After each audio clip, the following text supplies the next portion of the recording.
There is a specific kind of tired that a familiar show is built for, the kind where the eyes have already closed but the ear is still listening, and Gravity Falls holds up under that weight better than most. You do not need to watch it to be inside it. The theme plays, that little run of notes, and the town assembles itself in the dark behind your eyes without any help from you. Mabel says something, Grunkle Stan grumbles a reply. The voices arrive already knowing where they're going, and because you know where they're going too, there is nothing left to brace for, no surprise waiting to snag you awake. Sound settles over the room like a blanket that has been washed 100 times and gone soft. That softness is the point tonight. What makes this show good for sleep is the same thing that makes it worth looking at closely, which is that it was made by people who cared about every frame, and caring leaves marks. Some of those marks have aged strangely. A joke that landed clean in 2012 can read differently now, and tonight is about those jokes, the ones that were sharp then and sit oddly today, walked through slowly and without heat, the way you might turn an old photograph toward the light. Welcome to Pine Hat. This is a place to rest, and you do not have to follow every thread to feel held by it. Loosen whatever is still tense, let the pillow take the full weight of your head, and let the voices do the rest. If you drift off before the end, that is exactly what this was made for, and it will still be here, patient, when you come back. There is a particular kind of children's television that arrives already arguing with the adults who are supposed to approve it, and Gravity Falls was that kind from the very beginning. When it reached the Disney Channel on the 15th of June in 2012 with a wider premiere 2 weeks later at the end of the month, it did not look like anything the network had been running. People remember it as a Disney XD show, and in a sense it became one, because Disney XD did begin airing it in the summer of 2014, but that was later. The place it was born was the Disney Channel, the softer and more mainstream of the two, and that mismatch between where the show lived and what it wanted to be is the tension this whole story turns on. Think about the timeline because it tells you how long this had been building. Disney greenlit the series for full production in December of 2010, roughly a year and a half before any of it reached a screen. That is a long gestation for an animated series, long enough for a great many conversations to happen behind closed doors, before a single viewer ever met the twins or the town. And Alex Hirsch has been candid about what he was reaching for in the first place. His pitch, the way he has described it, was Twin Peaks meets The Simpsons. Hold those two references next to each other for a moment. One is a surreal, unsettling drama for adults, about a small town with a rotten secret underneath it. The other is the most influential adult animated comedy ever made. Neither is a children's show. What Hirsch was proposing, in effect, was to take the mood of one and the comic engine of the other and pour them into a slot on a channel built for kids. That was not an accident of taste. It was a matter of where he had come from. Before Gravity Falls, Hirsch worked as a writer and storyboard artist on The Marvelous Misadventures of Flapjack, which ran on Cartoon Network and remains one of the stranger, more grotesque things that network ever put out for young audiences. He also helped develop fish hooks for the Disney Channel, so he arrived carrying two sensibilities at once. He knew the loose, elastic, faintly disturbing grammar of Cartoon Network's late 2000s output, and he knew the guardrails and the house style of Disney. The interesting thing about Gravity Falls is that he did not simply pick one.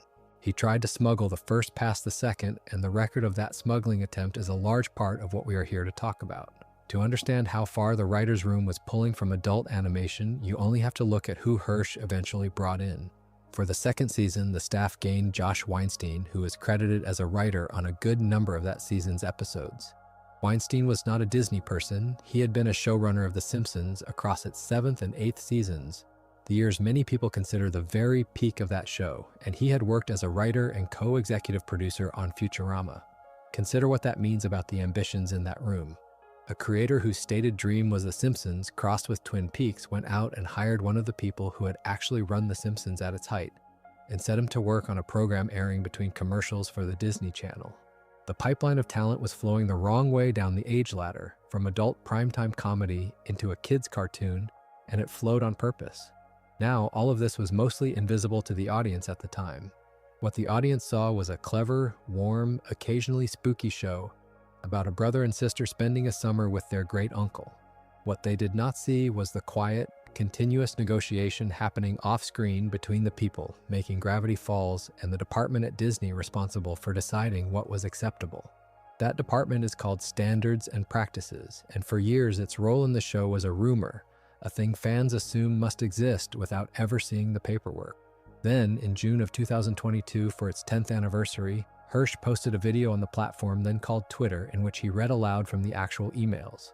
Real notes, with real page numbers, some of them dated as far back as September of 2011. Sit with that date. The series had not even premiered yet, and the notes were already arriving. What the notes reveal is a decade-old argument about where the line sat, and it is precisely because we are reading them a decade later that they land the way they do. Some of them are simply funny, some of them are strange, and a few of them, seen from here, are truly revealing about how nervous the institution was and about what it was nervous about. Take the smallest one first. Standards and Practices asked Hirsch to revise the phrase poop face on the grounds that it came across, in their words, as a replacement for a much cruder word, the one that rhymes with it and begins the same way. Hirsch pushed back. His argument, in effect, was that poop face was a legitimate expression of excitement and not a coded version of anything. You can feel the whole dynamic of the series in that one exchange. The network reads a childish phrase, and here's an adult one hiding behind it. The creator insists the childish phrase is just a childish phrase. Both of them, in a way, are correct, and the comedy lives in the gap. Then there is the matter of a single word, hoo-ha. Standards and Practices flagged it as slang for a part of the female anatomy. In the series, the word appears attached to an owl-themed restaurant called Hoo Ha's Jamboree. An owl says who, more or less, and so an owl restaurant might reasonably be named for the sound. But the department did not hear the owl, it heard the euphemism. And once you know they heard the euphemism, you cannot fully unhear it either, which is exactly the kind of double vision this whole document produces. The joke was innocent until an adult institution insisted on reading it as guilty. The most elegant of these battles happened in the episode Summerween, the 12th of the first season. A party flyer in that episode originally read that bottles would be spun, a reference, obviously, to the kissing game. Standards and Practices rejected it, so Hirsch replaced the line with a joke at the department's own expense. The flyer instead read that the party was not approved by Standards and Practices. And here's the perfect circular absurdity of the situation. That replacement line, the one mocking the censor, itself had to be cleared by the censor before it could air. The joke about the rule had to obey the rule. There is something almost beautiful in that. A small closed loop of authority approving a mockery of its own authority. Some of the notes are harder to defend on any grounds, and the one from Headhunters, the 3rd episode of the first season, is the clearest example. There is a wax figure of Shakespeare in that episode, and it recites a limerick that begins with a line about a man from Kentucky. Standards and Practices objected on the reasoning that unsavory rhymes could be gleaned from the setup, and asked that the line be changed. So the man from Kentucky became a dude from Kentucky. The trouble, of course, is that Kentucky does not rhyme with anything risque in the first place. There is no dirty word waiting at the end of that particular limerick, no matter how you build it. The note was guarding against a danger that did not exist, and the fix changed one plain word for another to protect the audience from a rhyme that was never coming. It is a small thing, but it shows you a department scanning for threats so diligently that it found them where there were none. The pattern sharpens when the subject turns to bodies and to who is allowed to be attracted to whom. In Boss Mabel, the first season's 13th episode, Suze has a plan to dress up as a giant teddy bear mascot. Standards and Practices objected, and the concern they raised was about furry fetish associations. The idea that an adult in a plush animal costume might read to some viewers as something sexual. The compromise that aired is, if you think about it, considerably cruder. Instead of the teddy bear, Suze appears in a costume that leaves him mostly in his underwear, a mascot with a question mark on it. So the department traded a fully covered plush suit for a man in his underpants, because the plush suit carried an association it did not like. The thing they feared was invisible to almost every child watching. The thing they accepted was a grown man undressed on screen. Read that back a decade later, and the priorities look, at the very least, upside down. And then there is the longest-running argument of them all, the one that has aged the most sharply, and it concerns 2 recurring characters, the town sheriff and his deputy, Blubbs and Durland. Standards and Practices objected, repeatedly, that the pair read as too flirtatious, not once, repeatedly. Hirsch's response, which is on the record, was to say that they were, in effect, just buddies, and to tell the department to chill out. He was, of course, protecting the characters by pretending they were less than they were because the honest version was not going to survive the note. But the show got the last word. In the series finale, the third part of the weird McGucket arc that closes the second season, Blubs and Durland declare themselves mad with power, and then, after a beat, and love. The relationship the department had spent seasons trying to sand down into friendship was confirmed as romantic, out loud in the final hours of the series. Everything that had been deniable became undeniable, and knowing the fight that preceded it changes how that little line sounds, because you can hear the years of pushback answered in a single word. What ties all of these together is not that Disney was uniquely strict, though the notes are strict. It is that we are reading them from the far side of a decade, and the distance is doing something to them. A department worried about the word hoo-ha and unbothered by a man in his underwear. A department scanning a Kentucky limerick for filth and finding it in the absence of any. A department insisting for years that two obviously affectionate men were merely friends. None of that reads as neutral caution anymore. It reads as a specific set of anxieties from a specific moment, preserved in email, and the humor that was called edgy but acceptable in 2012 now sits beside the notes that tried to police it, so that you cannot see the joke without also seeing the argument about the joke. Hirsch has said that what he shared in 2022 was only a fraction. He has thousands of these emails, by his own account, from the making of Gravity Falls. So what we have is a sample, a handful of skirmishes from a war that ran the length of the production, unseen, page number by page number, note by note. The show that reached children looked finished and calm. Underneath it, from before it ever premiered until after it ended, ran this second document. The record of everything the writers wanted to do and everything an institution tried to stop. And it is that hidden layer, more than any single episode, that explains why Gravity Falls reads so differently now than it did the night it first aired. Some comedy works only if you refuse to blink at how strange it actually is. And the gnome subplot of the very first episode of Gravity Falls is built almost entirely on that refusal. Consider the shape of what happens.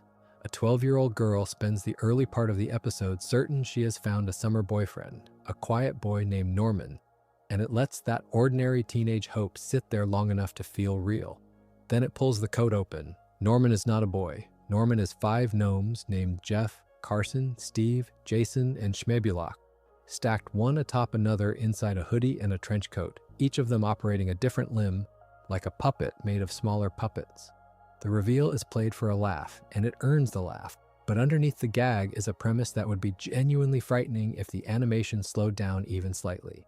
Think about what that image is doing before you decide whether it is funny. A group of creatures has assembled itself into the costume of a human being for the specific purpose of getting close to a child.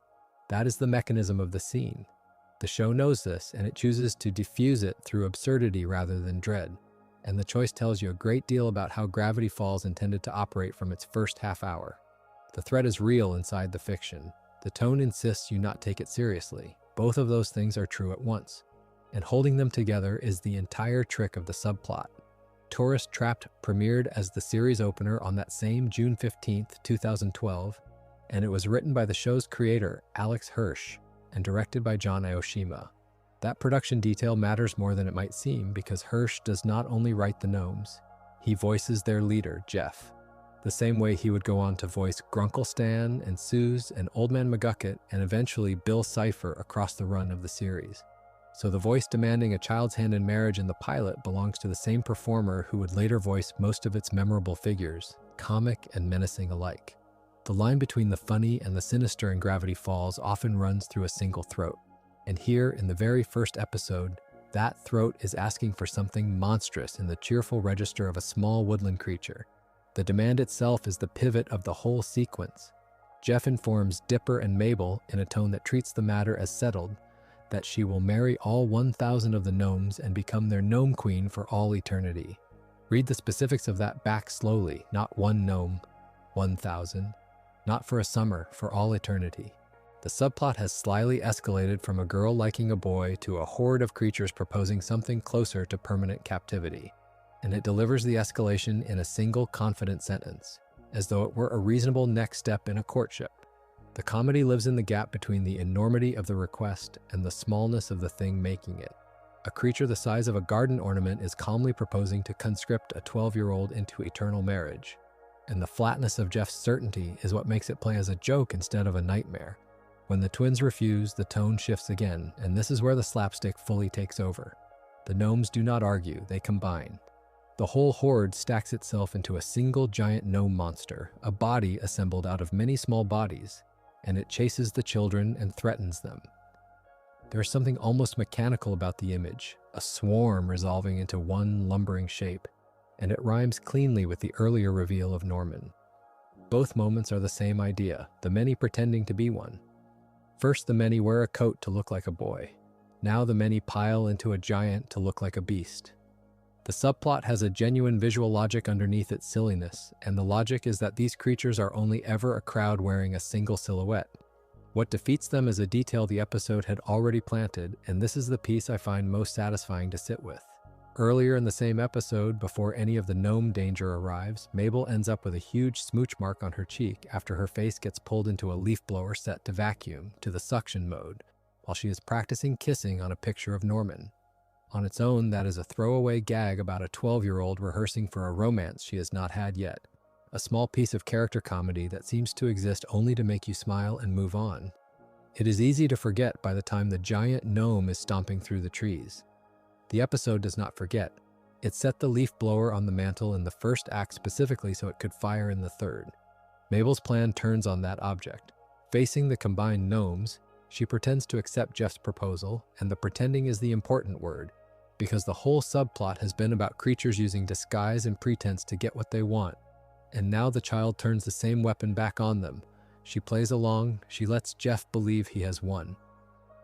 And when he is close enough, she sucks him into the very same leaf blower she had been kissing earlier and fires him out into the distance.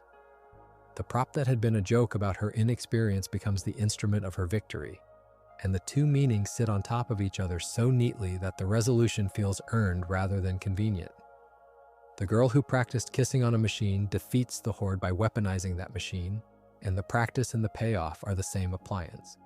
After Jeff is gone, she does not stop. She turns the leaf blower on the rest of the gnomes and blasts them back into the woods, and with that, the subplot is over. There is an efficiency to how completely it ends. No lingering, no sequel hook, no gnome vowing revenge in close-up. The threat that had escalated all the way to eternal marriage and a giant monster is simply blown back into the trees it came from, and the forest closes over it. The comedy of the ending is partly the comedy of scale collapsing. The enormous stakes of a 1,000-strong eternal marriage are resolved by pointing a lawn tool at the problem, and the disproportion is the point. The subplot even remembers to give itself a final small joke, the kind of closing gag that rewards a listener who is still paying attention after the main fight is done. As the gnomes flee, one of them gets tangled in the plastic six-pack rings from a soda carrier, the sort of thing that ordinarily warns you about wildlife and litter, and it is carried off by Gompers, Stan's pet goat. It is a tiny image, almost incidental, but it does a lot of quiet work.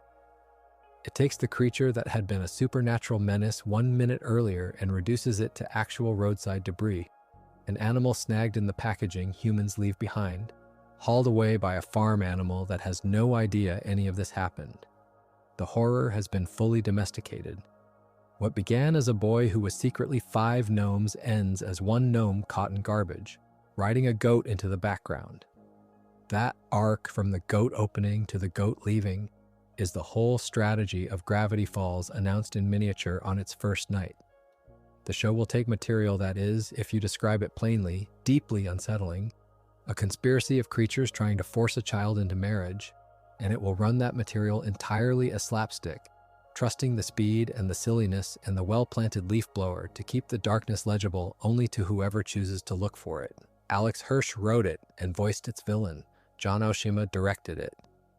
And the gap between how frightening the premise is and how lightly it is played is not a flaw in the joke. It is the joke, and it is the show, and it was all there in the pilot, in the woods, on that opening night in the summer of 2012. A certain comic engine only works if you take it seriously, and the 4th episode of Gravity Falls builds one of its cleanest examples of it. The episode is called The Hand That Rocks the Mabel, and it first aired on the 6th of July 2012, again on the Disney Channel, written by Zach Paez and Alex Hirsch. What it introduces, before it introduces anything darker, is a suitor. A tiny, immaculate, relentless suitor. And the reason the episode is worth sitting with tonight is not the villain that this character eventually becomes, which other tellings have already walked through, but the courtship itself, the running joke of a boy who wants a girl and pursues her with the confidence of someone who has never once been told no. Consider the setup as the twins first encounter it. Dipper and Mabel discover that their seemingly cherubic new neighbor, a small child known as Lil Gideon, is in fact the town's adored psychic. This is the town of Gravity Falls we are talking about, a place already primed to believe in things, and Gideon has made himself the object of its belief. He is beloved. He is a local institution in miniature. And the twins, being curious, being exactly the sort of children who cannot leave a mystery alone, want to know whether the act is real, whether the psychic is a psychic or whether the psychic is a performance. Here is where the comedy premise gradually assembles itself, and it is worth slowing down for. Dipper does not test Gideon by following him, or by searching his tent, or by any of the ordinary methods a mystery-minded boy might reach for. Dipper convinces his sister to go on a date with Gideon. That is the plan. The date is the experiment. Mabel is the instrument. If Gideon is genuinely psychic, the reasoning goes, an afternoon in his company will reveal it, and so Mabel agrees, at Dipper's urging, to spend that afternoon being courted by a boy she has no interest in, for reasons that have nothing to do with romance and everything to do with her brother's need to know a thing. Think about what that arrangement does to the romance from the very first frame. It is false on Mabel's side and sincere on Gideon's, and the whole engine of the sequence runs on that mismatch. He believes he's on a date. She believes she is on an assignment.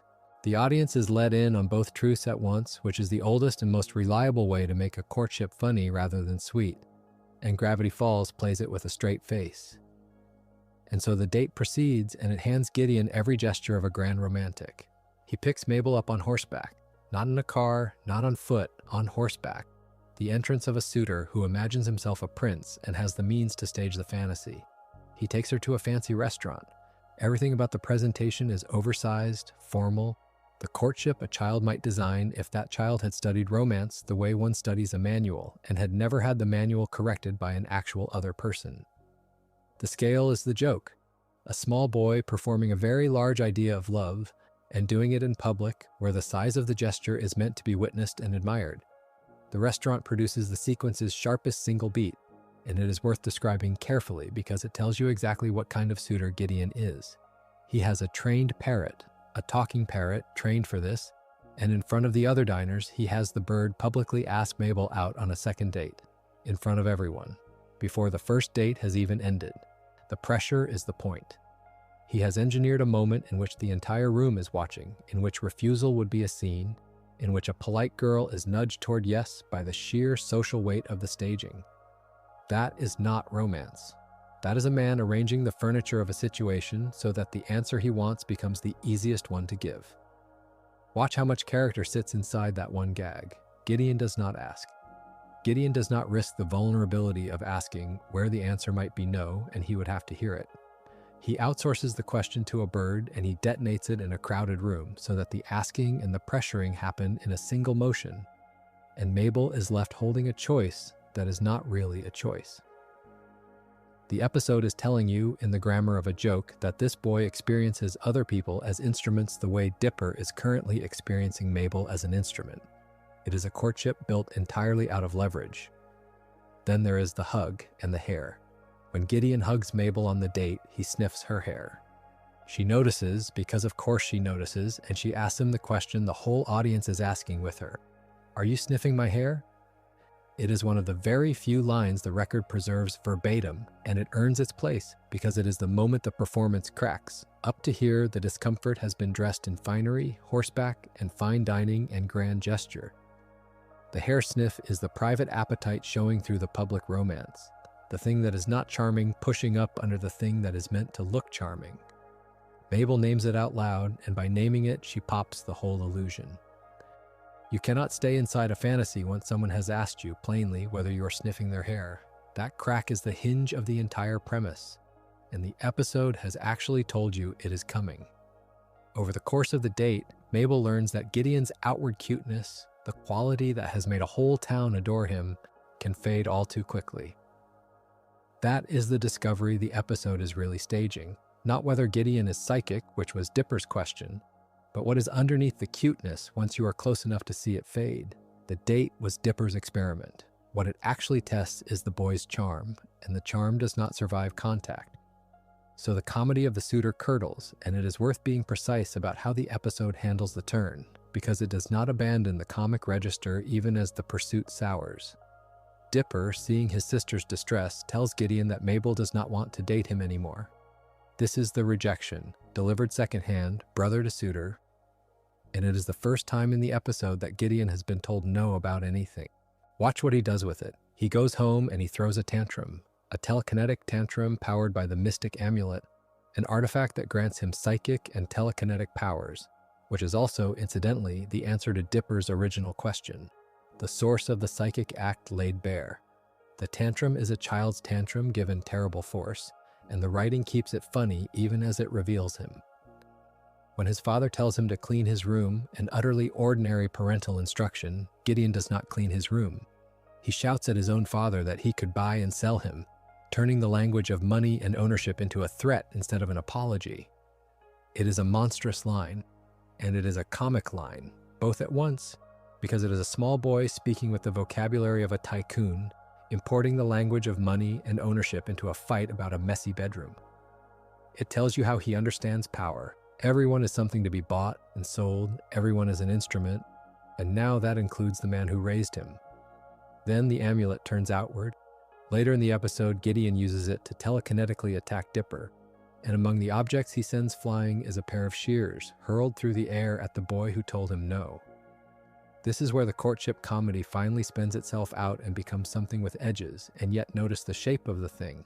The rejection is the trigger. A suitor is refused, and a suitor reaches for shears. The pursuit and the violence are the same drive at different temperatures. What look like romance and what looks like an attack are both, underneath, the same refusal to accept that another person gets to decide. That is the reading the episode makes available if you approach Gideon as a suitor first and a villain second. He goes by Gideon Gleeful, and he runs a rival tourist attraction called the Tent of Telepathy, which competes directly with the Pines family's Mystery Shack. Hold those two facts next to the date for a moment. He is, structurally, the family's business rival, the competitor across town. And he wants to marry into, or at least to possess, a member of the very family he is trying to beat.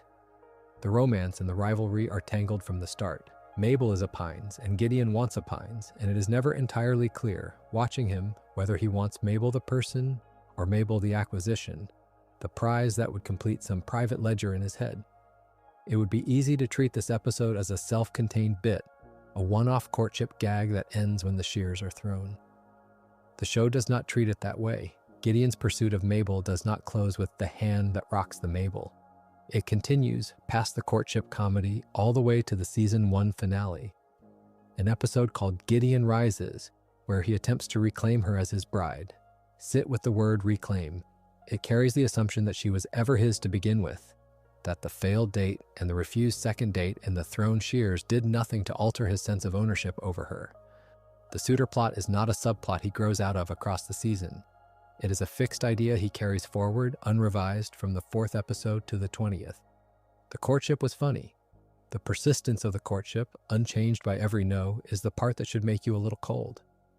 And this is what makes the running suitor framing worth an entire chapter rather than a passing joke.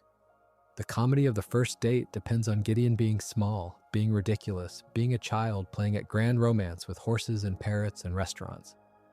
The discomfort of the whole arc depends on the fact that his feelings, whatever they are, do not move an inch, no matter what Mabel wants. A joke can end. An obsession, by definition, does not. It lets you laugh at the horseback and the hair sniff and the buy and sell you tantrum, and then it quietly keeps the thread taut across 16 more episodes until the finale, where the suitor arrives to collect. There is one more layer worth setting down before we leave the episode because it changes how the whole premise reads. According to the trivia gathered on the Gravity Falls wiki, the series creator, Alex Hirsch, based the Gideon character on a child psychic that his mother had seen on television. That detail reframes everything: the oversized confidence, the practiced charm, the sense of a small person performing an enormous certainty for an adoring public. All of it is rooted in a real image of a real child who had learned to project psychic authority to a watching audience. Gideon is a caricature of a particular kind of performing child, the tiny professional who has been rewarded for charm and never checked by refusal. And Gideon is voiced by Thurop Van Orman, whose vocal work sells exactly that contradiction. The sugared southern sweetness laid over the buried demand, the drawl that can turn on a word from courtly to cold. So the suitor plot, taken on its own terms, is a small essay on charm and consent dressed as a children's comedy. A boy who has been adored his whole small life meets a girl who does not adore him, and he cannot process it. And every romantic gesture he makes is really an attempt to arrange the world so that the girl's own preference stops mattering. The date is an experiment on Dipper's side and a performance on Gideon's, and somewhere in the middle sits Mabel, asked to spend an afternoon being courted for reasons that were never about her. She asks him whether he is sniffing her hair. It is the sanest line in the episode, and it is the moment the fantasy breaks, and the episode spends the rest of the season proving that for Gideon, the breaking of the fantasy changes nothing at all. Consider the design first, because the design is where the joke begins. The official wiki settles on 2 words for Gideon Gleeful, and they are worth holding on to: short and stout. On top of that small frame sits an oversized white pompadour, a swell of hair that rises higher than seems structurally reasonable, and the effect is deliberate. The hair does not soften the smallness, it advertises it. A tall character with tall hair reads as elegant, elongated of a piece. A short character crowned with a monument of curls reads as a child who has borrowed something too large for him, and the imbalance is the punchline before anyone has spoken a line. When you meet Gideon 4 episodes into the first season, the town has already decided he is cherubic, its beloved child psychic, and the word cherubic is doing quiet work. It flatters the very roundness and smallness the writers intend to mock. The town looks at a stout little boy with an enormous head of hair and sees an angel. The audience is invited gently to see the size. That gap between how the town frames the body and how the series frames it is the engine that runs underneath everything Gideon does. And the voice completes it.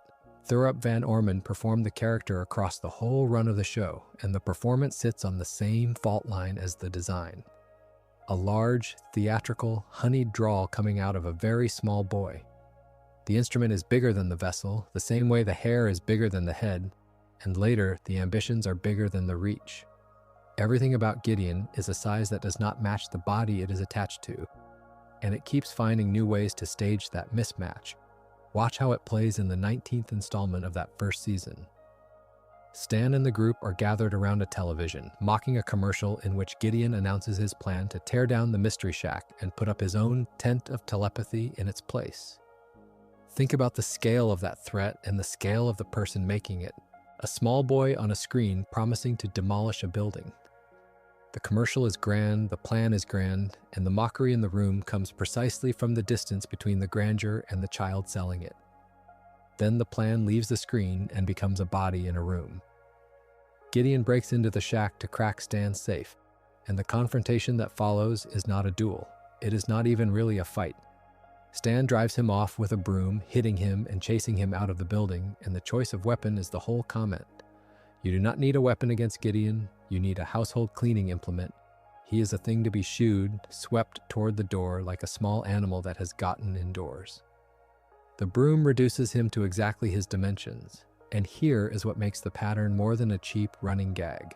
What Gideon does after the broom, humiliated, chased out at his own size, he retaliates by consulting the stolen second journal and performing a ritual to summon the dream demon Bill Cipher into Stan's mind. Hold those 2 images together because the episode builds its meaning out of their contrast. On one side, a boy small enough to be chased with a broom. On the other, a boy reaching into a journal to pull an interdimensional demon into a man's dreams. The physical scale is contemptible, and the metaphysical scale is enormous, and Gideon lives in the space between them. The joke about his height is never only a joke about his height. It is a joke that keeps setting up how much power a small, mocked body is willing to reach for when the ordinary means, the broom-sized means, fail him. The show had already isolated size as pure comedy a few episodes earlier, in the 11th, and it is worth seeing how that episode primes the pattern that Gideon then hijacks. The plot begins with Dipper discovering that Mabel has grown a single millimeter taller than he is. 1 millimeter, an amount so small it should mean nothing, and the episode makes it mean everything. Because Stan and Mabel tease him relentlessly with height-based puns until the millimeter becomes a wound. The comedy here is that size is relative, arbitrary, almost imaginary, and yet it governs how a person feels about himself. The episode has, in other words, spent its opening establishing that height is a language of dominance and humiliation among these characters before Gideon ever enters it.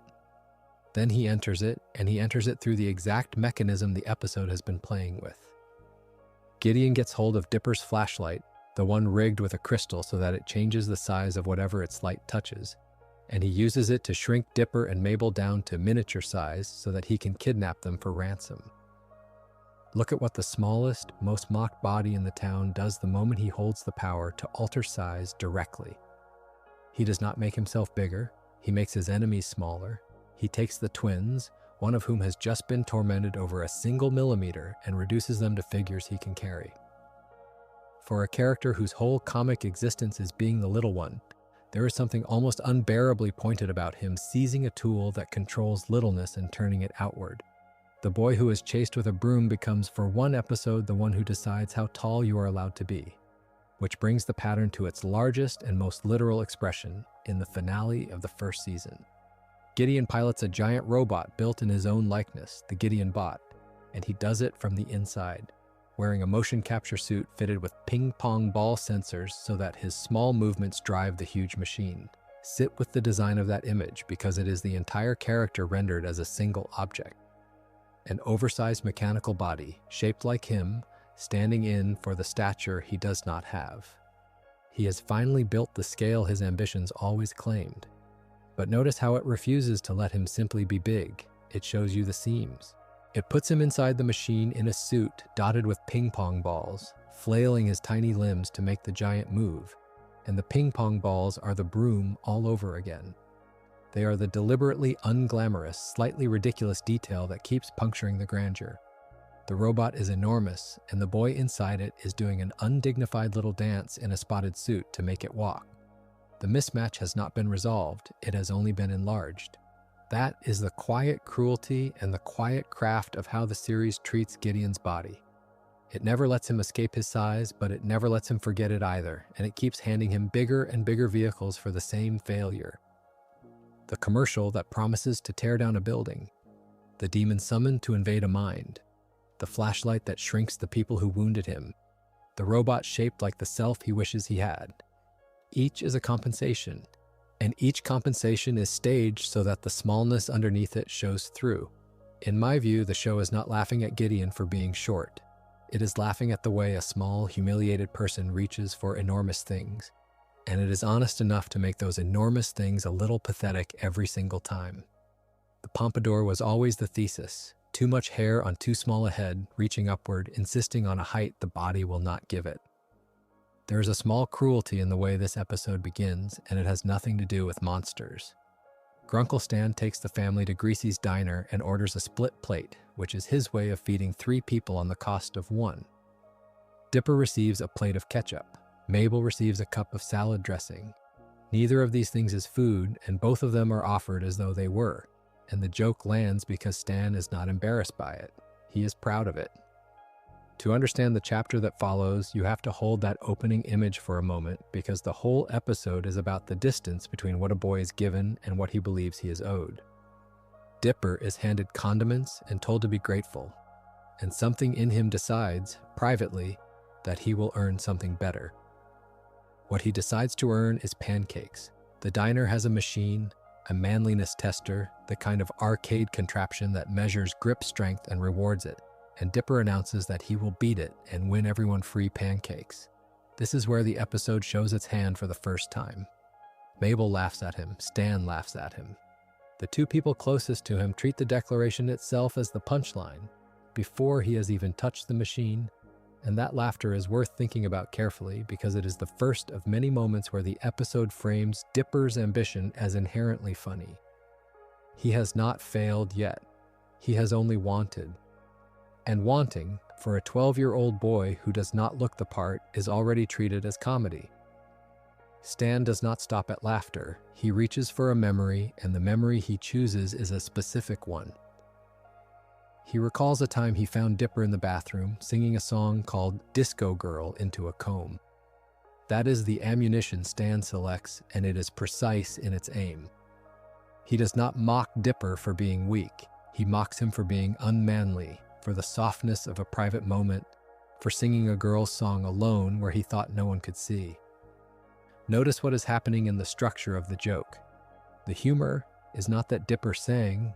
The humor is that a boy sang something coded feminine and was caught and should therefore be ashamed. The episode is going to spend its runtime arguing against a narrow idea of masculinity.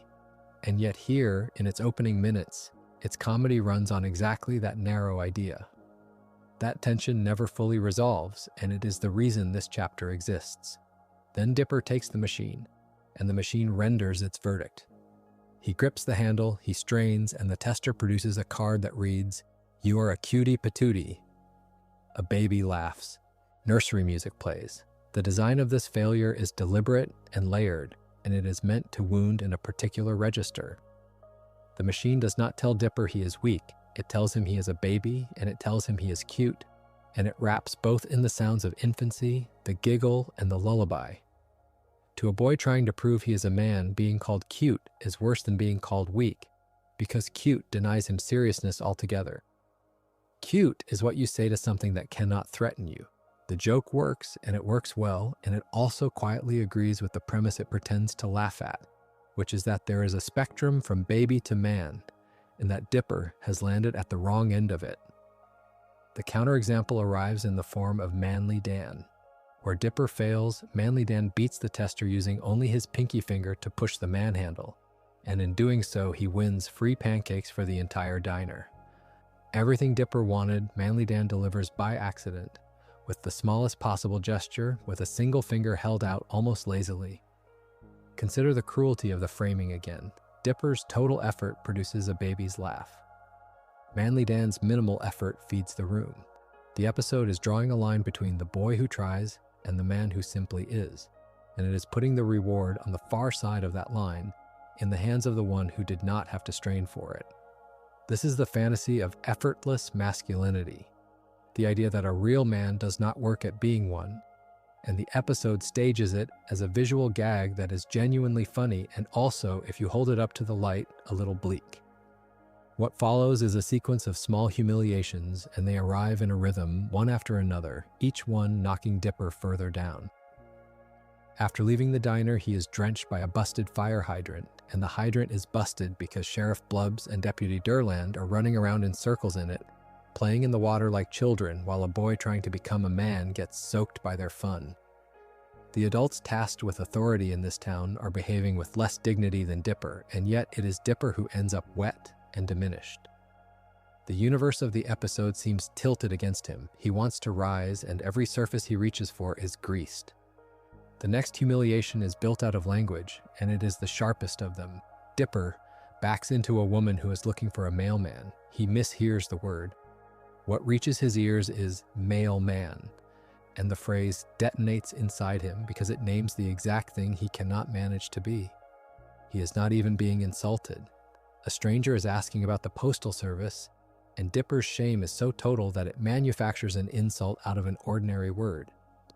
That is a genuinely observed piece of writing about embarrassment, the way a mind that already feels small will hear cruelty in a place where none was intended, will take a neutral sound and bend it into a mirror. He runs into the forest crying. The tears matter. The show has pushed him past the point of performance and into real distress, and it has done so through a chain of jokes that all point the same direction, all of them measuring him against a manhood he does not have. In the forest, alone, Dipper tries to fix himself, and the way he tries is the episode's most pointed small joke. He is shown eating something called real man jerky, as though masculinity were a nutrient you could chew, and he attempts bench presses using a small twig as the weight. Picture that clearly. A boy lying in the dirt, pressing a twig toward the sky as if it were iron, chewing branded meat that promises to make him a man. It is absurd, and it is also tender because he believes in it. He has absorbed the lesson the diner taught him, that manliness is a thing you acquire through strength and consumption and effort, and he is trying to acquire it with the only materials the forest gives him. The twig is the whole thesis in one image. He does not need more weight. He needs a different idea of what he's supposed to be, and he does not have one yet, so he presses the twig. The chapter of his wandering ends the way it must, with the arrival of something enormous. A herd of forest animals stampedes past Dipper, driven forward in a panic, and behind them comes Manly Dan, chasing them, and Manly Dan tells Dipper to run for his life. And then, just as that warning lands, Dipper encounters the Manotaur. The episode has been building to this creature since the first laugh in the diner, and when it arrives, it is exactly what the machine and the jerky and the twig have been preparing us for. The Manotaurs are written as a tribe of hyper-muscular, aggressively macho minotaur-like creatures, and they exist to embody the exaggerated masculine stereotype in the flesh, to take everything Dipper thinks he wants and give it horns and a growl. He wanted to be a man. Here is a whole species that believes it has the answer. Let me pause on how these creatures were made, because the craft behind them is part of why they land.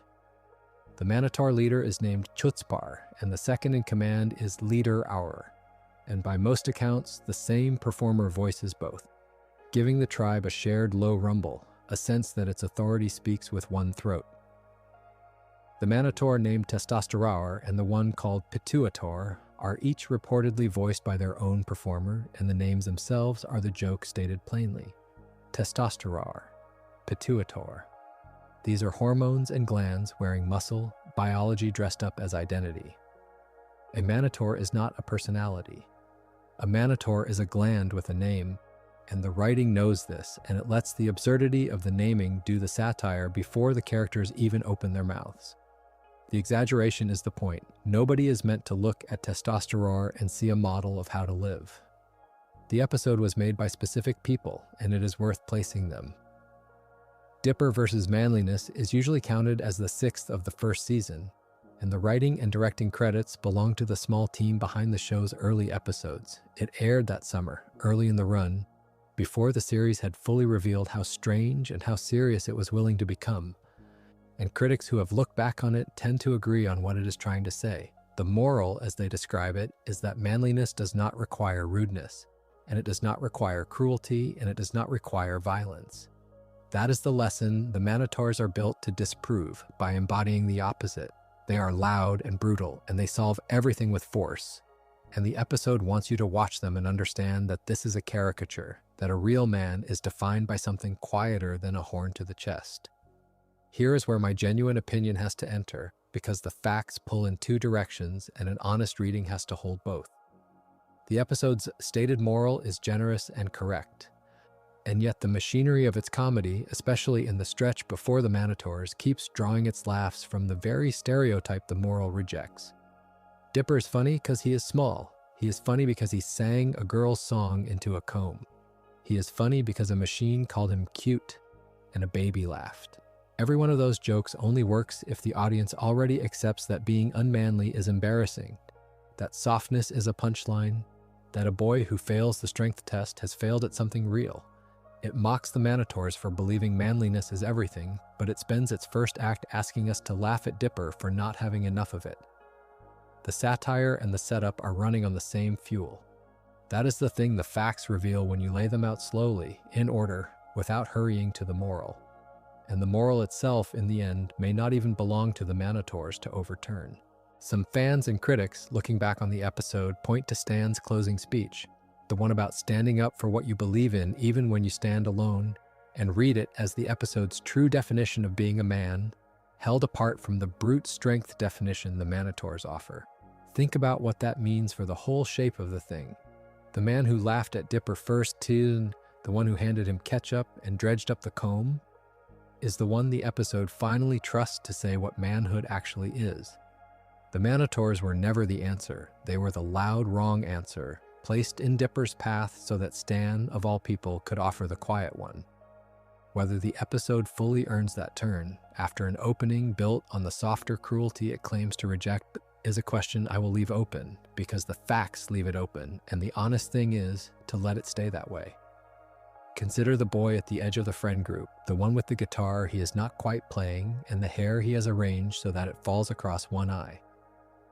Robbie Valentino is built from his first frame as a type before he is a person. The pale skin, the shaggy black hair covering half his face, the multiple piercings running up each ear, the sullen mouth that seems designed to sneer. He is a teenage emo, a goth-styled guitarist, and it trusts you to read all of that instantly before he has said a single word. That is the point of the design. He is shorthand. And for much of Gravity Falls, the shorthand is the joke. There is something worth pausing on in the way he enters the story. Robbie does not walk into the story. He appears first as a photograph, pinned to Dipper's suspect board in the episode called Headhunters, a face among the possible culprits, flat and accusatory and silent. Only later, in The Inconveniencing, does he arrive as a full physical presence, and when he does, the show has already trained you to distrust him. He is a mugshot before he is a character. Think about what that does to a viewer. By the time Robbie speaks, you have been invited to see him as a problem to be solved rather than a person to be understood, and the episode leans into exactly that reading. Because in The Inconveniencing, Robbie is established as antagonistic toward Dipper, mocking him and challenging him, doing it repeatedly and doing it in front of Wendy's friend group, which is the audience that matters most to a boy Dipper's age. The cruelty is social. It is the cruelty of the older, cooler teenager who has decided that the younger boy is beneath him. And it frames this as comedy, with Robbie as the strutting obstacle and Dipper as the underdog we are meant to root for. His moodiness becomes the punchline. His self-seriousness becomes the thing we laugh at. And for a long stretch of the series, whenever Robbie appears, the machinery of the humor is the same. Here is the sad boy who takes himself too seriously. Watch him be undone. The show gives him a home life that only sharpens the gag, and it is one of the more inventive details in his whole design. Robbie's parents, Greg and Janice Valentino, run the Valentino Funeral Home, and the funeral home doubles as the family's house. They live among the trappings of death. Coffins serve as furniture. A coffin becomes a coffee table. Another becomes a dresser. It is the sort of morbid backdrop you might expect to produce a morbid child, and the joke is that it produces the opposite dynamic entirely. Greg and Janice are cheerful. They are cordial and warm and relentlessly optimistic, entirely at ease among the caskets, and it is their gloomy son who cannot stand it. Robbie prefers to distance himself from his parents precisely because they are too sunny for him. The emo boy did not come from a dark house. He came from a bright one and darkened himself on purpose. That reversal is funnier than it first appears, and it is also, if you sit with it, a little sad. It is telling you that Robbie's gloom is a posture he has chosen against the grain of a happy home. In the comedic reading, this makes him ridiculous. He has manufactured his own misery, styled it, worn it like the fringe across his eye, and so his misery is not to be taken seriously. It is an affectation.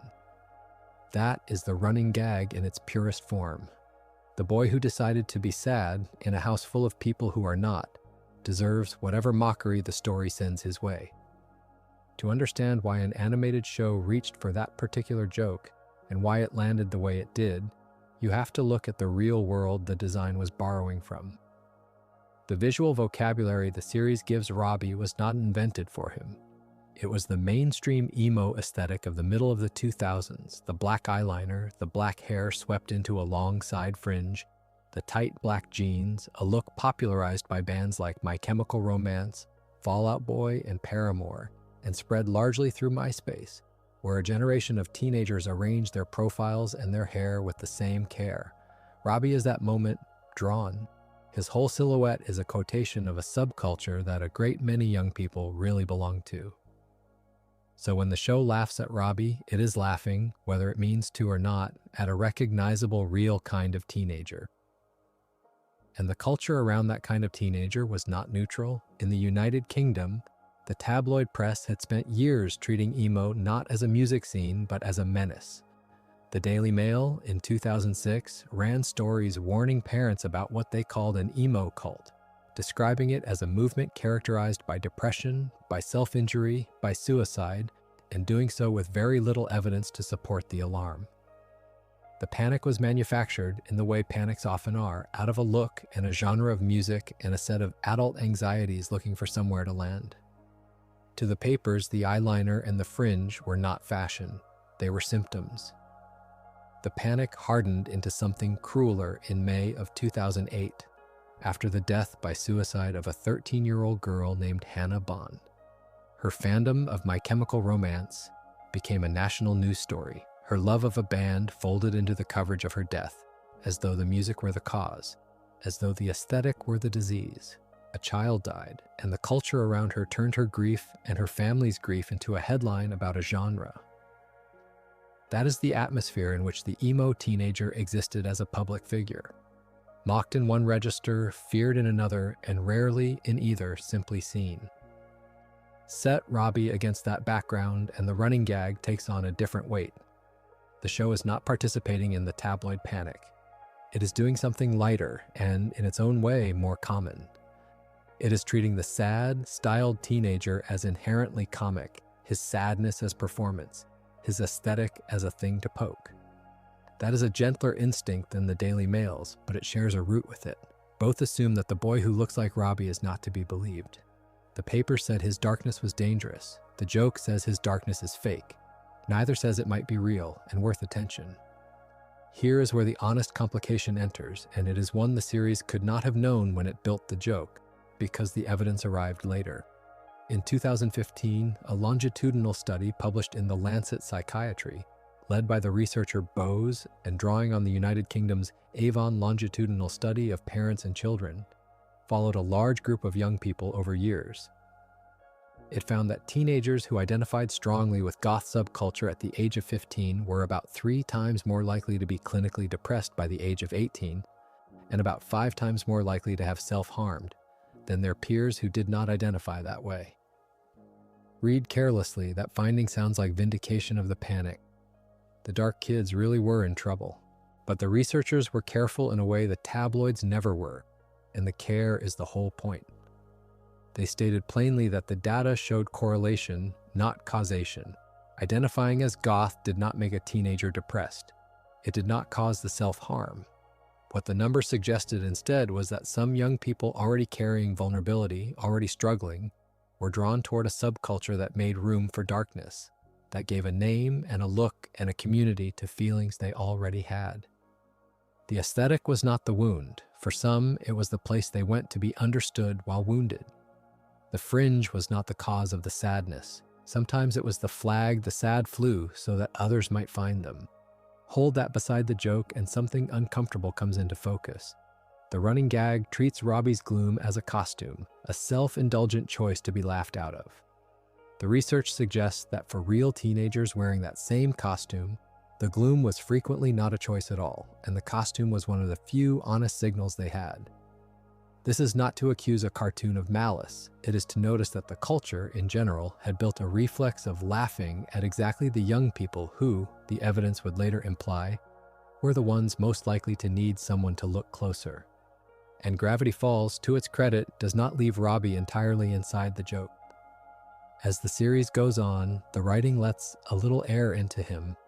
In the second season episode, Into the Bunker, it is Wendy who tells us where he actually is, informing Dipper that Robbie still is not over their breakup, that he keeps texting her while she herself has already moved on. The line is delivered as a piece of the larger story, but listen to what it says about him. The mockable emo boy is genuinely heartbroken, still reaching out to someone who has stopped reaching back, unable to let go. His moodiness in this moment is not a pose. It is a boy who lost something and cannot manage the losing gracefully. That is not funny, that is ordinary, human pain, the kind teenagers actually carry. The show returns to that wound and, in a strange way, tries to tend it. In the episode called The Love God, the group finds Robbie mourning his love life in a graveyard, which is exactly the setting his whole design has been promising since the funeral home. And Mabel, watching him suffer, decides to do something about it. She uses a stolen love potion to fix his romantic situation. Set aside whether meddling with a magic potion is wise, because the episode has its own opinions about that. What matters here is the impulse. Someone in the story finally looks at the sad boy in the graveyard and decides that his sadness is a thing to be answered rather than mocked. Mabel does not laugh at Robbie. She tries, however clumsily, to help him. The graveyard, so long a punchline about his temperament, becomes the place where his loneliness is taken seriously enough to act on. Even his end in the series carries this doubled quality, the ridiculous and the human pressed together. During the long finale of Weird Mageddon, as Bill Cipher's forces tear the town apart, Robbie is trying to escape with Wendy and he stops to take a selfie. For that vanity, that small, perfectly teenage act, he is captured and petrified, frozen in stone until Bill is finally defeated and he is freed with the others. The joke is right there. The emo boy documents his own doom. But look at what it gives him once the stone falls away. By the final chapter, Take Back the Falls, Robbie's signature appears alongside the rest of Wendy's friend group on a farewell note that Wendy gives to Dipper. The boy whose first hostility toward Dipper drove so many early scenes has signed his name to a goodbye. The antagonism has cooled into a truce. The suspect on the board, the sneering obstacle, has become, without fanfare, one of the friends. That small resolution is the most generous thing the show does for him, and it does it without fanfare. It does not apologize for the years of jokes, and it does not need to, because the arc itself is the softening. Robbie was drawn as a type the culture had already decided to laugh at. The styled and sullen teenager the tabloids feared and everyone else mocked, and it spent much of its run using that type for comedy. But it also, in its better moments, let him be heartbroken, let him be mourned over, let him be helped, and let him sign the note.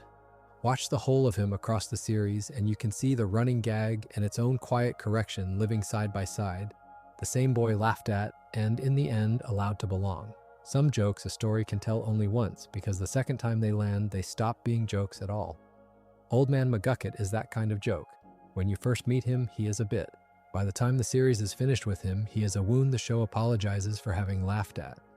And the remarkable thing, the thing that makes this chapter worth sitting inside for a while, is that the apology comes from the same series that told the joke, aimed at the same audience, using the same character. It did not wait for critics to point out the problem. It became its own critic. Start where the problem started, which is before it even reached the screen. In development, the character was designed under a different name. He was called Crazy Larry. That name did not survive because Disney's Standards and Practices Department required it be changed, judging it insensitive. Think about what that early note actually was. It was a corporate department, the kind usually mocked for excessive caution, looking at a character whose entire premise was a man made ridiculous by his broken mind, and flagging the framing before a single episode aired. The name changed. The premise, for a while, did not. And that gap between the discarded name and the surviving concept is the whole tension of this character in miniature. The label got softened, the joke stayed sharp. He arrives in the second episode of the series, in a story about a lake monster, and the introduction is built to make you dismiss him. He is the town's local kook. He claims a monster destroyed his boat and no one believes him. And the episode frames that disbelief as reasonable because everything about him signals that he is not a reliable narrator of his own life. This is a small point that matters a great deal. The comedy of McGucket in the first season depends on the audience agreeing not to take him seriously. He is funny because he is unhinged, and he is safely unhinged because there is apparently no reason for it. He is just the guy who is like that.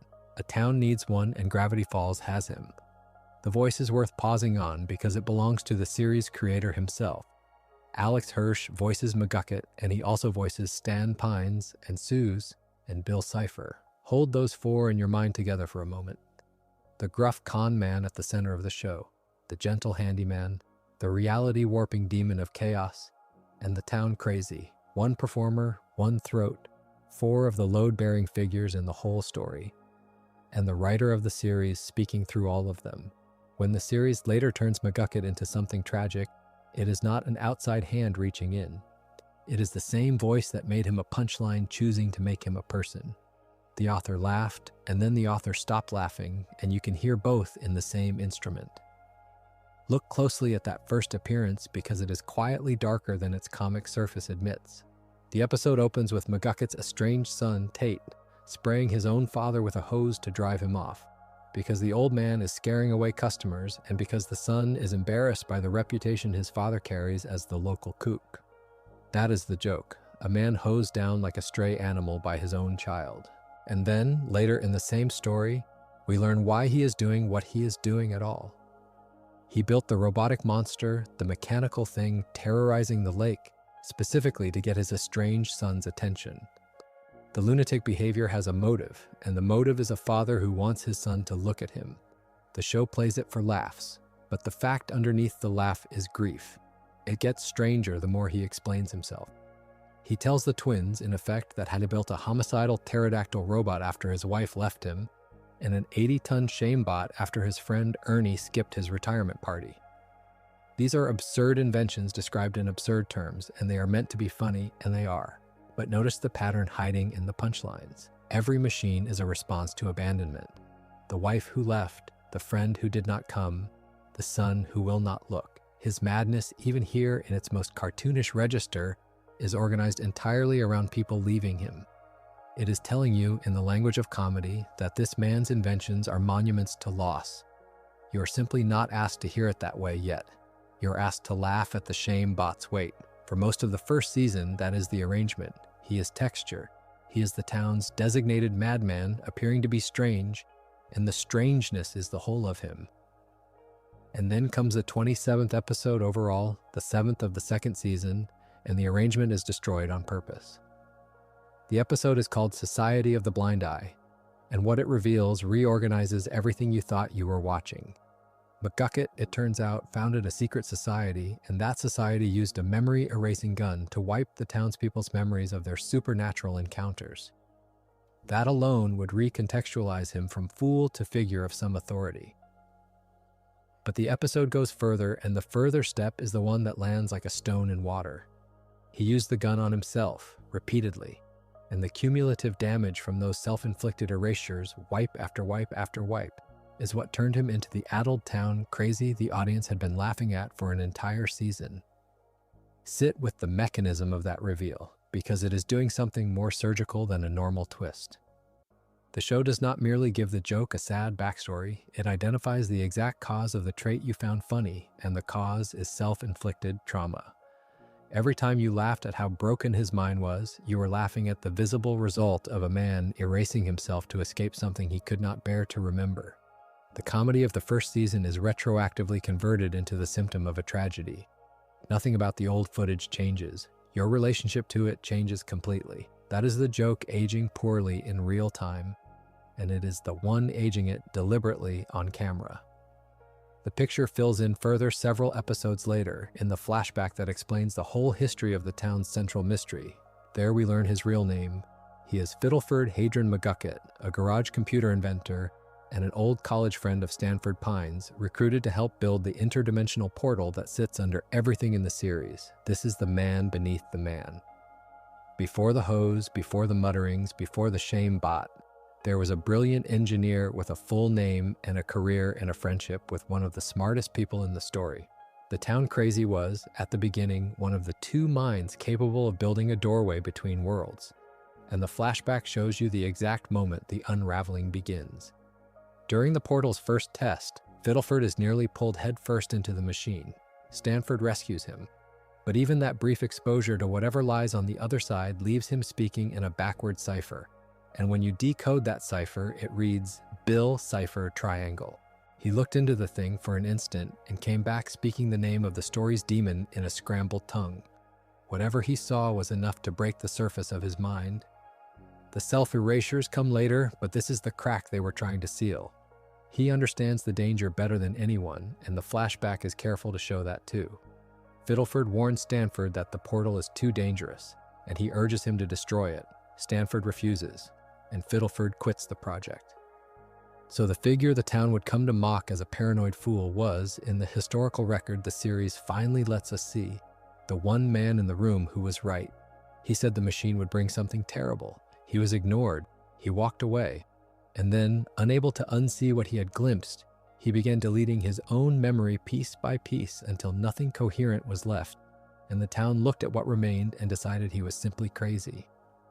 The joke was built on top of the correct prophet. There is a real-world coda to this reveal that tells you how deliberately the series guarded it. Some fans, working from clues, had correctly guessed the twist before it aired. In 2013, an image circulated online, presented as a leak, showing a young McGucket writing in the third journal, which would have essentially confirmed the connection early. By some accounts, Hirsch later suggested the leak had been a hoax, one he'd had a hand in orchestrating to mislead the fans who had guessed right. Consider what that says about the value the creator placed on the moment. He was willing to manufacture a fake to protect the real. The recontextualization of McGucket was not an accident of a long-running show finding depth by chance. It was a planned detonation, defended in advance against the people clever enough to see it coming. What I find most honest about the way the series handles him is that it does not leave him broken to make its point. It would be easy and a little cheap to reveal the tragedy and then keep him tragic, to let the sadness become his new permanent joke. The show does the harder thing. At the end of Society of the Blind Eye, when he recovers his erased memories, he regains his sanity. The mind he spent a season deleting comes back, and the series then follows that recovery all the way to its end. By the finale, the same man who was once hosed down by his son is building a giant mecha out of the Mystery Shack to help fight Bill Cipher, the very demon whose name he once could only speak backward. The genius returns to being a genius, and it lets him use it in the largest possible way. The final grace note is in the finale's epilogue, and it closes the circle that the second episode opened. A now lucid McGucket has bought the Northwest Mansion, funded by the profits from patenting his inventions. The same inventive mind that once produced only shamebots now producing real wealth. And he is shown reconciled with his son, Tate, the two of them fishing together. Return to how we met these two. The son sprayed the father with a hose to make him go away, embarrassed, and the father built a monster to make the son look at him.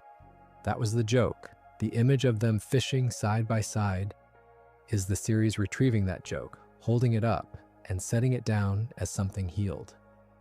The father wanted his son's attention. In the end, unmedicated by comedy, he simply has it. That is why McGucket is the sharpest example of a joke that aged poorly and the richest to learn from. The show did not fumble him and get corrected later. It set the punchline up knowing it was a wound, let you laugh, and then, with full authorial intent, made you understand exactly what you had been laughing at. And then, more generously than it had to, gave the man his mind and his son back. The joke does not survive the story. It was never meant to. It was built to be undone. There is a joke at the center of Boys Crazy, the 17th entry in the first season of Gravity Falls, that it tells quickly and lightly, the way a show tells any joke it expects you to laugh at and forget. A boy band called Several Times performs a concert. There are 5 of them, and their names are Craigie G, Greggy C, Chubby Z, Leggy P, and Deep Chris. Names that already tell you the writers were thinking about interchangeability, about the way a manufactured group can feel like the same product stamped 5 times with slightly different letters. The concert ends, and then their producer herds them all 5 into a large cage that looks like a giant hamster cage. That is the joke. Pop stars kept in a cage, treated like pets, and the episode moves on. The episode first aired on Disney Channel on the 19th of April in the year 2013. It was written by Matt Chapman and the series creator, Hirsch. And I want to sit with what those 2 writers actually put on the page, because the more you look at it, the less it reads like a throwaway gag and the more it reads like something the writers smuggled past you while you were laughing. Consider the origin the episode gives these 5 characters. Their producer is a man named Ergman Bratzman, and Bratzman did not find Several Times. And he did not audition them. He made them. The episode is explicit about this. He sequenced DNA for what he considered a perfect boy, and then he grew multiple clones of that boy in tanks, in test tubes, and what came out of those tanks became the band. So the 5 names, the 5 faces, the 5 slightly different letters, all of it grows from a single engineered template. They are not 5 young men who happen to look similar. They are copies. And the cage they are herded into after the concert is not a metaphor the episode is reaching for. It is the literal, physical fact of their lives. They are grown, they are used, and they are housed. Now think about how Bratzman keeps them in line, because this is the detail that turns the joke cold if you let it. He does not need locks alone, and he does not need only the cage. He keeps the band compliant by reminding them that any one of them can be replaced at any moment by one of their identical siblings still waiting in the test tubes. That is the leverage. You're not special. You're not irreplaceable.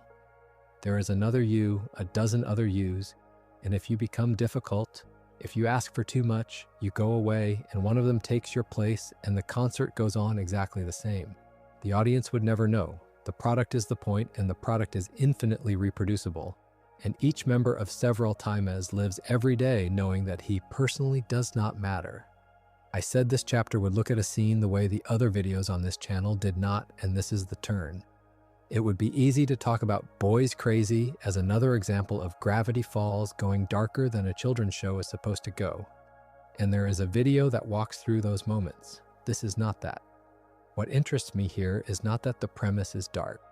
It is that the premise was written in 2013 as pure absurdist comedy, as a silly exaggeration of how boy bands work, and that the years since have quietly removed the exaggeration. When Chapman and Hirsch wrote a producer who engineered a group, controlled where they slept, and held the threat of instant replacement over their heads to keep them obedient, they were writing a cartoon. They were writing the silliest possible version of the machine they could imagine. And then, in the real world, documentary after documentary about manufactured pop groups arrived and described that same machine, without the cloning and often without needing to soften very much else. The control over private life, the housing, the sense that the individual performer is a component, swappable, disposable, valued only as long as the group sells. The joke was that a producer would treat human beings like livestock he had bred. The uncomfortable part, watching now, is how little of that structure turned out to be invented.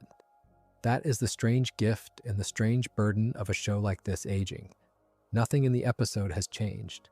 The animation is the same, the cage is the same size, the 5 names are the same 5 names. What has changed is the audience, and what the audience has since learned about how real groups were assembled and managed and, in some documented cases, exploited. The clone tanks are science fiction. Everything the clone tanks are used to say is not. And so a scene built to be laughed off becomes a scene you cannot quite laugh off. Not because the show did anything different, but because you did. You brought more to it than the writers could have known you would bring. The episode has a second thread running underneath the band's captivity, and it complicates any easy reading of the story as a simple rescue. Mabel discovers the truth. She learns that these 5 performers are cloned captives, and she frees them. For a moment, the story is exactly the shape you expect, the young hero letting the caged creatures out. But the episode does not let her stay a hero cleanly. She grows attached to them. She grows so attached that she starts trying to keep them for herself. And here is the quiet cruelty the writers built in, so gently you might miss it. The girl who set them free begins to want them the way their producer wanted them. Not for money, not for cruelty, but for love, for company, for how much joy they give her. The motive is entirely different. The behavior rhymes. The episode makes this explicit near its end. Candy and Grenda find out that Bratzman has been arrested, and they are thrilled, and they want to rush to the band and tell them the good news, that the man who made them and caged them is gone and there's nothing left holding them, and Mabel stops them. She does not want the boys to hear it. She does not want to let them go. Stay with that for a moment. Because it is a real thing the series is willing to say about a sympathetic character, a character we like, a 12-year-old written with enormous warmth. Given something she loves, something that makes her happy, something that adores her back, she would rather keep it caged than lose it. The episode does not scold her for it, it simply shows it, and trusts you to notice that the difference between keeping something because you love it and keeping something because it is useful to you can feel, from inside the cage, like no difference at all. And then there is the arrest itself, which is where the writers land the final, driest joke of the whole subplot. And it is a joke that only sharpens the point. Erikman Bratzman is arrested, but he is not arrested for cloning human beings. He is not arrested for growing children in tanks, for keeping 5 sentient performers in a cage, for the threats, for the ownership. Blubbs and Durland take him in for driving without a rear license plate, and the reason the license plate is missing is that the goat, Gompers, had eaten it. That is the whole mechanism of justice in this story. The vast, engineered exploitation of 5 living people goes unnoticed and unpunished by the law entirely. What brings the man down is a minor traffic violation caused by a goat with an appetite. I find that ending quite bleak underneath the silliness, and I think it is meant to be, or at least it reads that way now. The system does not see the real crime. The real crime is invisible to it, is not even a category it recognizes, and the men who run these machines are not brought down by anyone understanding what they did. If they fall sideways by accident over something small. The band is not freed because the world reckoned with how they were made. The band is freed because a producer forgot to keep his car in order and a goat happened to be hungry. Justice here is a coincidence, and coincidence is not something you can count on. There is one more layer to all of this, and it lives in the production rather than the plot, and I think it is the detail that ties the whole joke together. The 5 members of several Times are voiced by only 3 actors, Alex Hirsch, Matt Chapman, and Lance Bass. 3 voices playing 5 identical clones, which means that on the level of the recording booth, the interchangeability the episode is joking about is literally true. The performances double up the way the DNA does, and the 3rd of those actors is the quiet punchline. Lance Bass was a member of NSYNC, one of the most famous manufactured boy bands the real world ever produced. A man who lived inside the actual machine the episode is parodying was brought in to voice one of the parody's cloned prisoners. Hirsch has said the cameo was a personal favor. By some accounts, his sister, Oriel Hirsch, had been a fan of Bass growing up, and the cameo is remembered as a personal gesture tied to that. So the most pointed casting choice in a story about how boy bands are made was, in its origin, a brother making good on something he told his sister. The commentary and the kindness sit in the same booth. That is Gravity Falls, holding both at once and trusting you not to need it explained. There is an episode in the 2nd season, the 9th of that run, in the 29th of the show overall, that first arrived on Disney XD in late November of 2014. And it is built around a premise that sounds harmless until you hold it still and look at it. The episode is called The Love God, after its title character, and the title character is drawn as a literal cherub, a small winged figure who carries with him the power to make people or animals fall in love. He does this with splashes of magic, a love potion poured or thrown, and the target is changed. What makes the character stranger than the cartoon iconography suggests is the voice and the biography it gives him. He is voiced by John DiMaggio, a performer whose register runs deep and gravelly, and he is given a side career as an indie musician playing the in-universe festival called Woodstick. So the being who controls other people's hearts is also a touring artist, a little vain, a little careless, moving through a crowd of young people with a substance in his hands that rewrites who they love. Consider what the potion actually does inside the story. Mabel steals a dose of it from the love god, and she pours it onto an order of chili cheese fries, the kind of shared food 2 people pick at together. And those fries belong to Robbie and Tambry. They eat. They fall for each other instantly, completely, and this is the detail that the comedy sits on top of and mostly declines to examine. They have no awareness that they were dosed. There is no moment where either of them consents, no moment where either of them even knows a choice was made on their behalf. The feeling simply arrives inside them as if it were their own, and they carry it forward believing it is theirs. The show frames this as a fix, a bit of matchmaking mischief, a well-meaning girl solving a social problem with a splash of pink. But strip the whimsy away, and what remains is one person administering a mind-altering substance to 2 others in secret in their food to control their emotions. The episode does seem, at one point, to understand that it has created a problem because it gives Mabel a way out. She and Dipper later steal the anti-love potion, the antidote, from the love god's van. The intent is clear, and it is the intent of someone who has recognized a wrong. They mean to reverse what was done, to undo the forced relationship and return Robbie and Tambry to whatever they were before the fries. For a moment, the machinery of a real correction is on the table. The antidote exists, it is in their hands, and using it would restore the state of things that the drugging destroyed. That is the shape of a story that intends to hold its heroine accountable to what she has done. And then it does not use it. Mabel chooses not to pour the antidote because she looks at Robbie and Tambry and sees that they appear happy together. The episode ends with the potion-induced couple intact, still paired, still carrying feelings that were placed in them from the outside. And there is no on-screen consequence for Mabel. No punishment, no reckoning, no scene in which anyone tells her that what she did was serious. The problem the episode built for itself is resolved not by fixing the wrong, but by deciding the wrong turned out well, which is a very different thing. Happiness is treated as retroactive permission. If the people you drugged seem glad about it afterward, the story suggests, then the drugging need not be answered for. This is the point where the episode drew criticism, and the criticism is worth taking seriously precisely because the show is usually so careful. One contemporary review of the episode reportedly compared the love potion plot device to the concept of a date rape drug. That is a heavy comparison to make about a children's cartoon, and it is not made lightly, but follow the mechanics and you can see why it lands. A substance is introduced without the target's knowledge. It removes their capacity to consent to what happens to their own desire, and it produces a relationship they never agreed to enter. The same review criticized the ending for leaving the couple's relationship unreversed, for letting the potion stand rather than allowing the two of them to arrive at each other, or not on their own terms. The complaint is not that the episode depicted something dark. This is a show that depicted plenty of dark things well.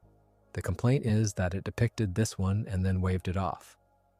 The blog Lady Geek Girl and Friends pressed on the same nerve from a slightly different angle.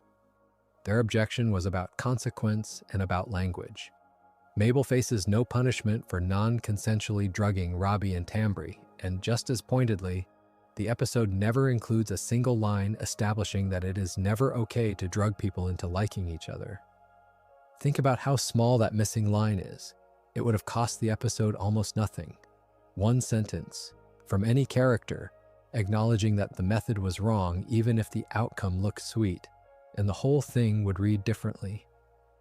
The absence of that line is what the criticism fixes on, because a story that shows a child doing something troubling and then says nothing about it has, by its silence, treated the thing as unremarkable.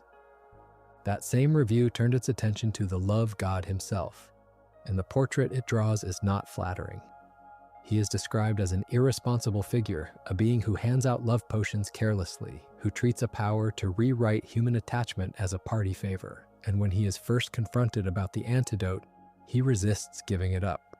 So the one character in the episode who fully understands what these potions do, who knows their weight because he manufactures and wields them, is also the character least inclined to take that weight seriously. He is the adult in the room in a sense, and he is negligent. The carelessness at the top of the story mirrors the carelessness of the child below it.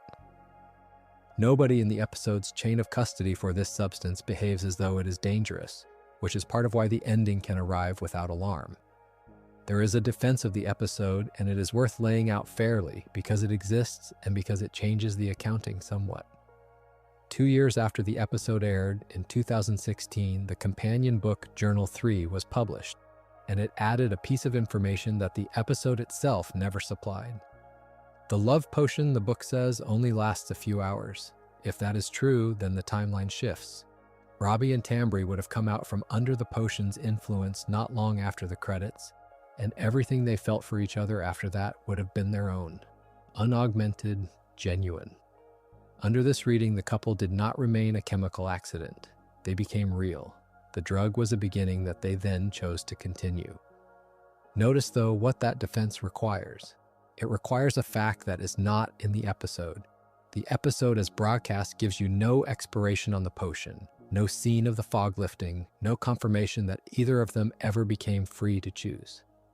The reassurance was added later, in prose, by the people who made it, which can read either as a clarification of something always intended or as a repair applied after the fact to a story that had drawn complaints. A book published 2 years on cannot retroactively insert the missing line into the episode a child watched in 2014. It can only tell you how to feel about it now. A fan retrospective, writing under the name Realizing Gravity, found the growth in a different place, and it is the most generous reading of Mabel available. In that retrospective, the meaningful moment is not the drugging and not the potion at all, but the decision at the end not to reach for the antidote, and by extension, not to intervene with magic a second time.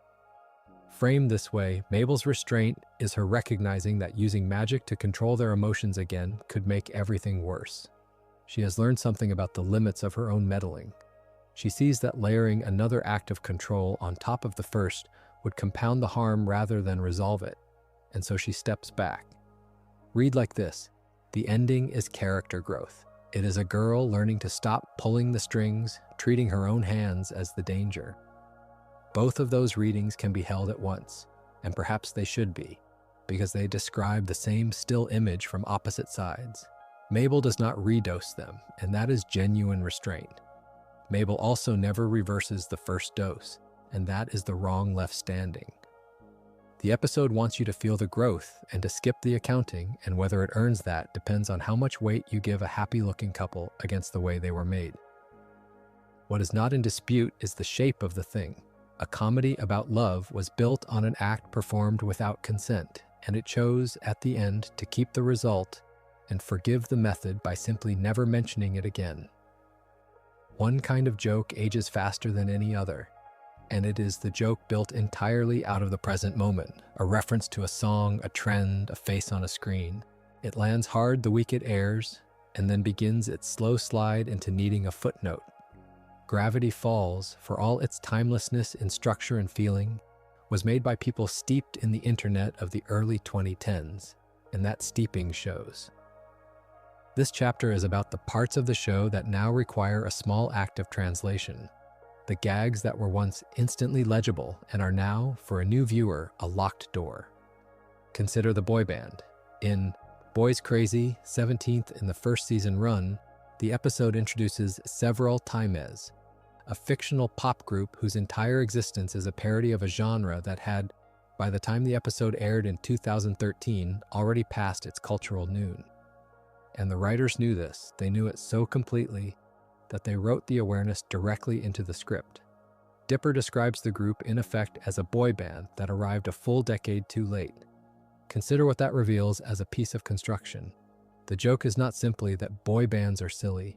The joke is that boy bands were already old news, that the very act of parroting them was itself slightly behind the times, and it says so out loud, folding its own belatedness into the gag. It is a reference that comments on the expiration date of references. The casting deepened this in a way that only a certain listener would catch.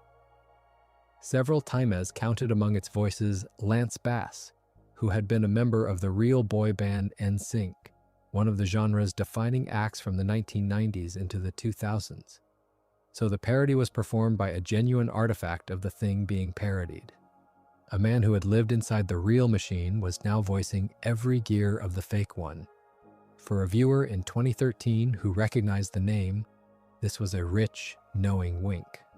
For a viewer arriving years later with no memory of that era's radio, it is simply a man doing 5 voices, and the specific gravity of the joke simply leaks away. Then there is the song.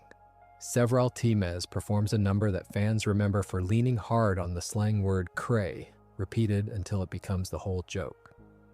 That word, cray, and its doubled form, cray cray, was a piece of internet and hip-hop slang meaning crazy, and its popularity crested somewhere around 2011 and 2012. To build a song around it in 2013 was to catch a slang term at the exact moment it was tipping. From current to dated, the show almost certainly meant this as another layer of the parody, the manufactured pop group reaching clumsily for a word that was already cooling. But intent does not preserve legibility. To a new listener, cray cray does not read as a knowing joke about trend chasing. It just reads as a strange lyric, its whole reason for being smooth flat by time. Move earlier in the first season to the 3rd episode, Headhunters, and the machinery of dating becomes even plainer because here it is literal. The town's wax museum is populated with figures, and among them stand the expected historical anchors, Sherlock Holmes and Groucho Marx and Richard Nixon, faces that carry across generations. But mixed in with them are Coolio and Larry King, and this is where you can watch the different speeds of fame at work in a single room. Sherlock Holmes is a fiction old enough to feel permanent. Nixon is history. But a rapper and a television interviewer of a specific era are placed on the same shelf, treated as equally monumental, and the humor of that equivalence depends entirely on the viewer recognizing the two contemporary names and feeling the gentle absurdity of their inclusion. Strip away that recognition, and they become just two more figures in a strange little museum, indistinguishable from the marble men beside them. The video game references present a subtler case because games leave a longer and clearer trail. In the 10th of the first season's episodes, an arcade cabinet called Fight Fighters becomes the center of the story, and it is a direct parody of the Street Fighter franchise, down to a character select screen modeled on the one from Street Fighter II. That is a reference with real staying power because Street Fighter never truly left, but the deeper layer is in the craft itself. The sprite art and animation for the Fight Fighter sequence were made by Paul Robertson, a pixel artist fans associate with Scott Pilgrim vs. The World, the game, and, by some accounts, with Fez, both touchstones of that same independent pixel art moment around 2010 to 2012. So the parody was not just written by fans of arcade fighters, it was drawn by an artist who was, at that exact moment, one of the defining voices of a specific indie pixel art moment. The sequence is a time capsule of a particular aesthetic, one that a certain kind of viewer would have recognized instantly as belonging to that small window of gaming culture. The second season carried this instinct forward and sometimes into narrower territory. In Seuss and the Real Girl, the 5th episode, Seuss becomes attached to a sentient handheld dating game called Love Academy 7, and the object of that parody is the Japanese dating simulator, the visual novel, a niche corner of gaming that was being discussed heavily online in the early to mid-2010s. This is a reference aimed at a much smaller room than boy bands or Street Fighter. To understand precisely what Love Academy 7 is spoofing, a viewer needs to have known that these games existed, that they had a passionate and slightly self-aware following, that they were a thing people argued about on forums. The emotional core of the episode survives without that knowledge, because loneliness is universal. But the specific comic texture, the reason it is that particular genre and not some other, belongs to a moment. Vampires belong to a moment too, though a louder one. In the 9th episode of the second season, The Love God, Mabel hopes that her new boyfriend Norman will turn out to be a vampire, and the reference behind that hope is the Twilight franchise, whose vampire boyfriend premise was at the very peak of its cultural power in the early 2010s. For a viewer then, the joke needed no explanation at all. The idea of a girl wishing her crush were secretly a vampire was simply in the air, an assumption of the culture.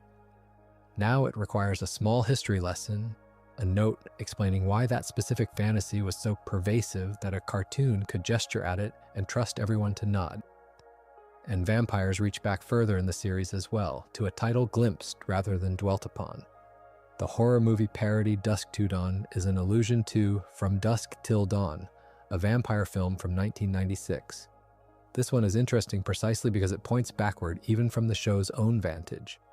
It is not a reference to its present, but to a film already old when the episode was made, a nod meant for the adults in the audience, for the parents on the couch rather than the children in front of them. What all of these share is a kind of confidence, an assumption that the audience lives in the same instant the writers do. That confidence is what makes the jokes warm and immediate in their moment, and it is exactly what makes them require explanation later. The show was talking to a specific year. The rest of us are simply arriving, one by one, a little late. A rare honesty arrives only after a thing is finished, when the person who made it no longer has to defend it and can finally look at it the way the audience does. By most accounts, in an interview released in 2024, Alex Hirsch was asked about a joke belonging to Grenda, the line in which she explains a low, gruff voice by saying that then her voice changed and how that reads to some viewers as transphobic. He did not deflect. He said in effect that the questioner was absolutely right to watch that and say this is not on the level with the conversation about gender, that it had been a blind spot. And then he offered something firmer than an apology, a promise about the future, telling them that he could guarantee they would not see that from him ever again in anything he was making. Consider what that admission costs a creator to name a thing you built as a mistake and to let the naming stand. It is the opposite of the reflex to explain the joke until the objection sounds unreasonable. That willingness to look back plainly runs through almost everything Hirsch has said about the show in the years since it ended, and much of it circles a single relationship, the one between the man who made the series and the company that owned it. The picture he has painted piece by piece over social media is of a series that was quietly fenced in even as it was publicly celebrated. In 2021, he criticized Disney directly for tweeting messages of support during Pride Month while, as he described it, privately restricting the show's queer content. His words were sharp and specific, drawing a line between what the company said in private, which he characterized as an instruction to cut the gay scene for fear of losing precious pennies from Russia and China, and what it said in public, which he mocked as putting a rainbow bumper sticker on Lightning McQueen. The joke is bitter because the gap it describes is real. He returned to this the following year, and this time he offered proof rather than paraphrase. That June on Twitter, Hirsch said that he still had the email, the actual message in which Disney had explicitly banned him from including LGBTQ characters in Gravity Falls. He called the situation brain-breaking, that the same company which had once written that instruction down would later seek credit for being an ally, would want to be thanked during Pride. Think about what it means to keep a document like that, to hold on to the paper trail for years. It suggests a person who understood, even while it was happening, that someday the record would matter more than the argument. Some of what the record contains is heavy, and some of it is almost comic, and the two live side by side in a way that tells you a great deal about how the series was actually made. There's the matter of Blubbs and Durland, the town's sheriff and his deputy. Disney's Standards and Practices, the department responsible for content, asked the crew to revise a moment in which Blubbs puts his arm around Durland, stating that the relationship between the two should remain comical rather than flirtatious. Hirsch's reply, as he later shared it, was to insist that they were simply buddies and to tell the censors, in effect, to relax. And the remarkable thing is that this small resistance worked. The scene was ultimately approved, which is why the two men's subtly implied relationship was allowed to appear in the series finale in 2016, a moment that many viewers hold dear precisely because of everything it had to survive to exist. On the show's 10th anniversary that same June, Hirsch posted a longer thread of these real notes alongside his own replies, and read together they form a strange kind of comedy, the comedy of an imagination running headfirst into a rulebook. Standards and Practices objected that hoo-ha was a slang term for a part of the female anatomy. This in reference to an in-show location called Hoo-ha's Jamboree. They flagged a t-shirt design that read chub as carrying a sexual connotation, and Hirsch answered by sarcastically suggesting alternatives, offering up chubby pup and tub pup as though he were being helpful. The censors worried over a line about something being scrimshawed from the tusks of Lucifer himself, raising concerns about mentioning Lucifer, Satan, or the devil, and they objected to a party flyer that read, "Bottles will be spun," on the grounds that it implied a game of spin the bottle, to which Hirsch changed the line so that it read instead, "Not S&P approved." You can hear in every one of these exchanges a person who found the constraints so absurd that the only sane response was to make them part of the joke. The fencing did not stop when the show did. In November of 2019, Hirsch noted that Disney Plus had gone back into finished episodes and digitally removed the small symbol from Grunkle Stan's fez, the character's hat, apparently out of some concern about what the symbol resembled. And the removal was done carelessly because the same symbol was accidentally left visible in the opening title sequence and in the episode thumbnails. Hirsch's comment was that even they could not keep track of what they were pretending to be concerned about that week. It is a small thing, a mark on a cartoon hat, but it captures the whole pattern, the way a nervous kind of caution will alter a work after the fact and then fail even to do that consistently. Perhaps the strangest artifact of all is one that most fans own without realizing what they are hearing. When Shout Factory released Gravity Falls, the complete series as a DVD and Blu-ray box set in 2018, the set included audio commentary tracks, the recordings in which the makers talk over the episodes. And on those tracks, at certain points, the audio noticeably cuts out and then resumes on a different subject, as though a scene in a conversation had been quietly excised. Hirsch has confirmed that this is exactly what happened, that content was censored from the released commentaries. So there exists, pressed into physical discs and sitting on shelves in people's homes, a recording of people talking about their own show with the sound removed in places, a silence you can hear, the shape of something said and then taken away. Whatever ends the season, whatever ends the series, this is the quieter truth that outlasts it, that the story we received was always the story that made it past the door, and that the man who wrote it has spent the years since holding that door open just enough for us to see what stood on the other side. Fall asleep to what all of this finally amounts to. The premise was never that Gravity Falls failed. A show that spends 2 seasons building a mystery and pays nearly all of it off does not fail. The premise was smaller and stranger than that. It was that certain jokes written by people who could not see past the year they were writing in carry the fingerprints of that year, and time presses down on those fingerprints until they show. A throwaway line about a phone, a reference to a celebrity whose meaning has since inverted, a gag built on a stereotype the writers thought was gentle. None of these were mistakes when they landed. They were the sound of a moment laughing at itself, and moments do not stay still. What you have been listening to is the slow work of watching comedy become sediment. Layer by layer, joke by joke, each one true to its day, and slightly stranger the further that day recedes. Weigh what that means for anything made to be current. The most dated thing in the show is not the animation and not the writing. It is the confidence that the audience would always be the same audience. Somewhere a child is watching Gravity Falls for the first time tonight, laughing at a joke you now hear differently and understanding it exactly as it was meant, because for them, the year it was written in is simply the world. If you enjoyed this video essay, make sure to subscribe. Thanks for watching, and I will see you in the next.